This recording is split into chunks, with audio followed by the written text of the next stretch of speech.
Chers membres de l'aventure Big Mom Amy, j'aimerais, juste avant le début de cette vidéo, vous prévenir d'un grand changement qui est sur le point de se produire ou s'est déjà produit à l'heure où vous regardez cette vidéo. À partir de ce jour, la chaîne ne se nommera plus Big Mom Amy, mais Log Pause. Je compte sur vous pour accueillir ce changement les bras grands ouverts, ainsi qu'avec bienveillance. Voilà. Aujourd'hui, j'ai décidé de vous refaire une énième théorie sur le traître de Wano Kuni. Cependant, j'évoquerai mon avis sur le fait qu'il n'y ait jamais eu de traître, que ce soit à l'heure actuelle ou il y a 20 ans, quand Oden était encore en vie. Vous allez me dire que ce n'est pas possible parce qu'on n'aura pas alors de réponse à plein de questions. Mais je vais y répondre dans cette vidéo et regrouper tous les éléments sur le traître afin de vous expliquer ma vision globale des choses. Avant de commencer, n'hésitez pas à me rejoindre sur les réseaux. Et toi, cher voyageur, je te vois naviguer sur mes mers sans t'abonner. Abonne-toi pour faire partie de notre aventure. Une aventure sous le signe des théories, des analyses, des reviews et du partage. Activez la cloche si ce n'est pas encore fait et surtout je compte sur votre acquis du likement pour me montrer votre puissance. Depuis le début de l'arc de Wano Kuni, on est à l'affût concernant le traître potentiel qui se trouverait parmi les fourreaux rouges. Effectivement, le premier élément qui nous a permis de douter sur un traître, c'est bien par rapport au fait que Jack se soit rendu sur Zou pour rechercher Raizo, une information dont il ne devait pas être au courant, ou du moins selon ce que l'on en pense. Ainsi, les soupçons se sont dirigés vers les fourreaux rouges et il est incontestable qu'on puisse en trouver suspect. Mais voici pourquoi je ne crois pas au fait qu'il y ait un traître, et après on parlera des informations données à Orochi. Premièrement, et ça me semble être un élément primordial, même si bête pour certains, c'est tout simplement le fait qu'Oden lui-même n'ait pas réagi aux provocations de Kaido il y a 20 ans quand ce dernier affirmait qu'il y avait un traître parmi ses vassaux. Vous le savez, je prône depuis longtemps qu'il n'y a pas de traître, croyant pertinemment qu'aucun des fourreaux n'aurait pu trahir réellement Oden. On a vu tout au long du flashback le respect qu'avaient les fourreaux envers cet homme illustre et surtout la confiance et la foi qu'Oden avait envers eux. Il ne serait pas impensable de les comparer avec les Mugiwara par exemple. Comme je le dis souvent, ce n'est pas parce que Kaido a affirmé qu'il y avait un traître que c'était le cas. Diviser pour mieux régner. Un proverbe qui correspond assez bien à cette situation vu qu'il s'agit d'une stratégie politique qui permet de semer la discorde et ainsi affaiblir le côté adverse qui sera paniqué. Ce que Kaido a tenté de faire et ce que Oden a très bien compris ne réagissant pas à la provocation. Imaginez si Oden ou un autre fourreau avait joué au jeu de Kaido et avait perdu foi en ses nakama. La zizanie aurait régné, chaque fourreau se serait visé et aurait perdu la confiance mutuelle, enclenchant la stratégie de Kaido pour pouvoir mieux les mettre à terre. Heureusement, ça ne s'est pas produit à ce moment, car Oden croyait en ses vassaux et n'avait pas de raison de douter. Grâce à lui, aucun autre fourreau n'a douté et ainsi n'a été perturbé. Si vous remarquez dans le chapitre 973, on peut remarquer que malheureusement la technique de Kaido a porté ses fruits, étant donné que lors de la dispute entre Nekomamushi et Inuarashi, le sujet est revenu sur le tapis, prouvant ainsi que ça les avait perturbés. Et maintenant qu'Oden n'était plus là pour les rassurer, la discorde a éclaté. Et ainsi, les deux se sont retrouvés en position de faiblesse face à leur ennemi, devant même appeler à l'aide. Je vous explique tout ça pour vous faire comprendre qu'on n'est plus dans un simple scénario où parce que quelqu'un avance qu'il y a un traître, que ça s'avère être le cas. On est dans un arc où les enjeux politiques, économiques et militaires entrent en jeu, et ça ne peut pas être ignoré bêtement. Il faut penser plus loin et voir qu'Oda a su mettre le doute à nous lecteurs également. Alors imaginez-vous dans l'œuvre en question les impacts que cette simple phrase de Kaido a eu sur les événements. On a pu également le constater dans le présent où Shinobu a cru aveuglément qu'il y avait un traître et ça a donc divisé les rangs étant donné qu'elle a accusé à tort Law, ce qui aura mis de la distance entre les alliés. Une distance qui, j'imagine, vous comprenez à qui elle sert réellement. Maintenant que je vous ai expliqué pourquoi, selon moi, il n'y avait déjà pas de traître à l'époque, parlons justement des événements d'il y a 20 ans. Vous vous demandez alors comment Kaido a pu obtenir des informations et comment a-t-il fait alors pour se préparer à la contre-attaque s'il n'y a pas de traître? Eh bien c'est simple.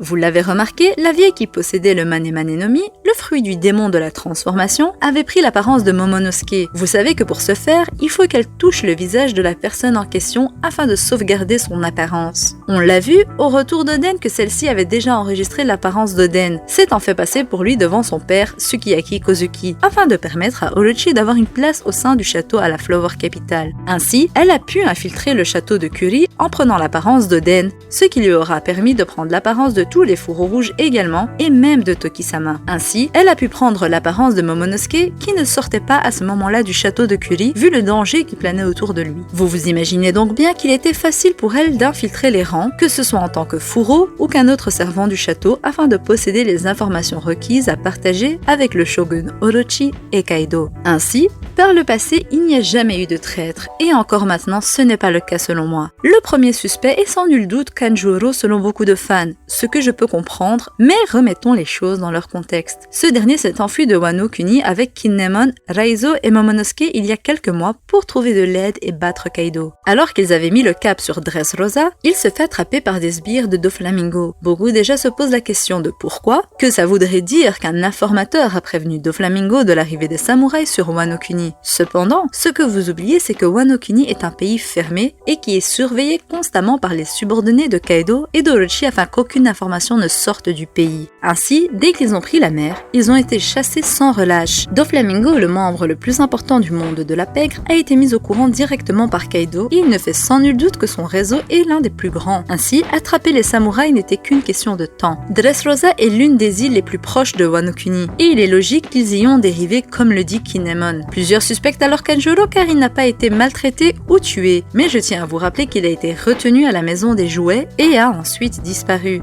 Ou plutôt disparu aux yeux de tous vu qu'il avait utilisé son pouvoir pour se cacher derrière un faux mur et qu'il s'y était endormi. On l'a retrouvé à la décharge là où les commandants du tournoi ont été jetés afin d'être transformés en jouets. Il a su s'échapper et se cacher et n'a pas été bien traité comme beaucoup l'avancent. De plus, il n'était pas pensable de les tuer étant donné que Kaido veut leur retirer des informations concernant le voyage d'Oden avec Roger comme l'a expliqué Kinemon sur Zou. Bien évidemment, le fait que Jack savait que Raizo était présent sur Zou est bizarre, mais il va sans dire que cette information pouvait être obtenue de bien des manières également. Par exemple, quand Raizo a été séparé des autres, il a crié « Retrouvons-nous sur Zou ». Ainsi, leurs poursuivants auraient très bien pu entendre cette phrase comme les autres l'ont entendu, alors qu'ils étaient déjà assez éloignés les uns des autres. On le sait, aller sur Zou n'est possible que pour un minx ou encore en suivant une vivre card. Mais il n'est pas impensable que Kaido a un minx dans son équipage, comme ce fut le cas de Big Mom avec Pecoms. Beaucoup avancent également l'argument du dessin du dragon de Kanjuro qui a fait ça exprès alors qu'il sait que Momonosuke en a peur. Et pourtant la raison a été citée juste après quand Kinemon s'en est insurgé. Kanjuro dit « œil pour œil, dent pour dent », la loi du talion, comme s'il voulait justement monter sur un dragon qui serait à leur service et ainsi se sentir supérieur à Kaido le temps d'un instant. Pour ma part, je reste persuadée qu'aucun des trois ne peut être un traître et même qu'aucun autre fourreau ne l'est. Kinemon l'aurait remarqué si Kanjuro essayait de transmettre des informations juste après leur arrivée 20 ans après. Surtout que personne n'était au courant du pouvoir de Toki-sama. Et ainsi, il aurait fallu prendre le temps à Orochi de l'expliquer pour qu'il comprenne, ce que Kanjuro n'a pas eu le temps de faire. Dans ce cas-ci, vous allez suspecter Okiku qui a fait le bond dans le futur, mais qui de son côté est restée sur Wano Kuni. Mais elle n'est pas à suspecter non plus pour la simple et bonne raison qu'elle n'est pas au courant, comme d'autres fourreaux, de l'emplacement de Hiyori. Souvenez-vous, Kawamatsu a revu Hiyori et l'a envoyé dans un lieu sûr. Et quand il a revu les fourreaux, il a refusé de leur dire son emplacement en disant qu'elle était en sécurité. Les fourreaux ont accepté car il n'est pas impensable non plus pour eux qu'ils soient espionnés et écoutés sans le remarquer. Vous avez peut-être tendance à l'oublier, mais Wano Kuni n'est pas un pays que de samouraïs. Il y a également les ninjas qui sont spécialisés dans l'espionnage, justement comme on l'a vu avec Shinobu. Seulement, Orochi a été mis au courant d'où se trouvait Hiyori vu qu'il sait qu'elle se trouve dans les terres du Nord, une information que seuls Zoro, Kawamatsu et Hiyori elle-même connaissaient. Kawamatsu est déjà exclu de la liste des suspects étant donné qu'il a été enfermé 13 ans en prison et qu'il était nourri de poissons empoisonnés dans le but de le tuer. Ne parlons même pas de Zoro, j'en vois venir mais ce n'est pas lui non plus. Ainsi, il ne reste plus que Hiyori elle-même qui est au courant. Une chose qui m'avait perturbée déjà à l'époque, c'était le fait qu'elle n'aille pas rejoindre les autres pour ne pas les perturber. Mais ce dont on peut être sûr maintenant, c'est qu'elle avait un plan avec Denjiro qui est en réalité Kyoshiro. Une théorie que j'ai toujours avancée qui s'est vue confirmée. Je vous laisse voir ma dernière vidéo sur cette théorie pour comprendre comment j'en étais arrivée là. Ainsi, elle savait qu'elle pouvait trouver protection chez Denjiro, sachant que ce dernier lui avait dit de ne pas révéler sa présence et son identité aux autres. De ce fait, comme je l'ai toujours dit, selon moi, il ne s'agit de nul autre que Kyoshiro et Hiyori qui sont en réalité des doubles traîtres et qui communiquent les informations importantes à Orochi afin d'avoir sa confiance aveugle. Pourquoi, vous me direz? C'est vrai que s'il n'y avait jamais eu d'informateur dès le départ, le plan de l'Alliance aurait sûrement fonctionné et ainsi ils auraient été sur Onigashima débuter la Grande Guerre. Mais Denjiro a compris que ce n'était pas le meilleur plan et que le mieux était d'orchestrer un coup d'état de l'intérieur du pays, de reprendre Wano Kuni en main, de libérer les rebelles restants, de libérer le peuple de la dictature d'Orochi, car bon nombre des habitants connaissent l'histoire et soutiennent les Kozuki en cachette. Ainsi, Orochi et ses sbires n'étaient plus sur Wano Kuni mais sur Onigashima. Le plan de Denjiro se met en route, celui de tout bouleverser et de remettre le pays aux mains du vrai shogun,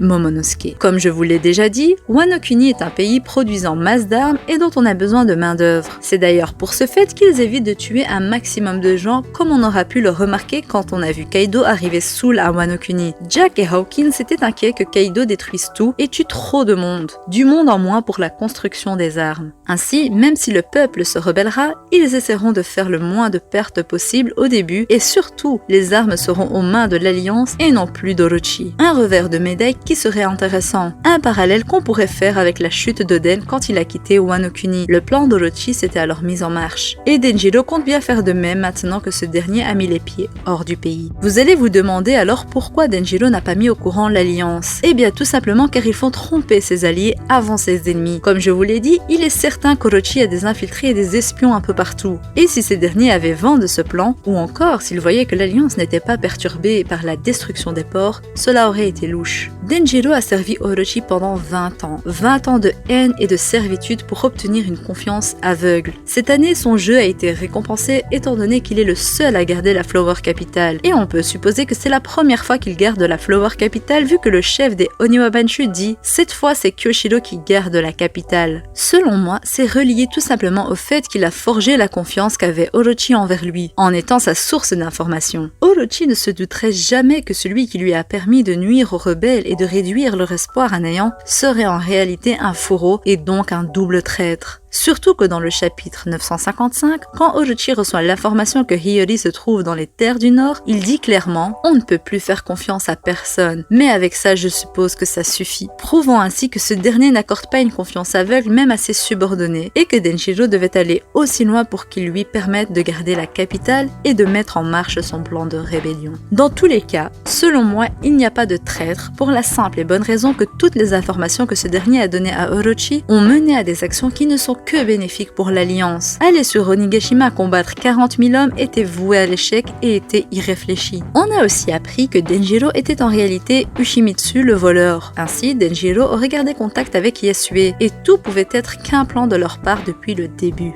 Dans le chapitre 959, Orochi dit « Je n'ai encore vu aucun samouraï. Il serait arrivé de 20 ans dans le passé, depuis ce château en flammes, sans avoir leur tête à montrer? Non, même en les voyant, voilà une histoire difficile à croire. » Vous allez vous dire que ça aurait pu être justement un de ceux qui ont voyagé vers le futur qui a informé Orochi du pouvoir de Toki, mais ce dernier n'y croit pas, alors qu'il croyait pertinemment à la prophétie de Toki. Si le traître aurait été l'un des fourreaux ayant voyagé dans le futur qui lui aurait communiqué les infos, il y aurait cru assez facilement vu qu'il est toujours sur ses gardes et qu'il était déjà effrayé de la prophétie de Toki. Surtout que les poursuivants et les sbires de Doflamingo ont vu un enfant qui correspond à Momonosuke. Dans ce cas, ça aurait été facile pour lui de croire en cette histoire du bon dans le futur si son informateur était Kanjuro ou Raizo par exemple. Par contre, si c'est Kyoshiro qui l'en a informé, vous ne pensez pas à ce moment-là que sa réaction est normale et logique? Il n'est pas sûr qu'il y a eu un bond temporel car sa source n'a pas fait de voyage temporel tout simplement. Pour conclure et résumer cette vidéo, selon moi il n'y a jamais eu de traître, que ce soit il y a 20 ans ou à l'heure actuelle. Et je pense qu'on pourra confirmer tout ça dès le retour au présent. Ça ne m'étonnerait pas qu'on retourne au présent dans le prochain chapitre, étant donné qu'on a vu que Toki avait envoyé les autres dans le futur et l'infiltration de Denjiro au château. Si cette théorie s'avère juste, au retour au présent pour avoir Denjiro qui expliquera la situation au fourreau également, expliquant son plan et qu'il est en réalité celui qui a fourni toutes les informations. Je pense que j'ai tout dit, étant donné que beaucoup me posaient la question sur le traître, n'ayant pas vu toutes mes vidéos, ou encore se demandaient qui était le traître alors il y a 20 ans, alors que Kyoshiro n'existait pas à ce moment-là. Vous avez eu toutes les réponses dans cette vidéo et j'espère que vous comprenez où j'ai voulu en venir et que ça vous aura fait peut-être un peu douter. En tout cas, moi je ne souhaite pas qu'il y ait un traître parmi les fourreaux, car ce serait incompréhensible pour moi qu'un vassal d'Oden ait pu ne serait-ce que penser à trahir accueillir un homme aussi illustre? Donnez-moi votre avis en commentaire. Aimez la vidéo avec votre haki du likement et partagez-la avec vos nakamas pour que ça touche un maximum de monde.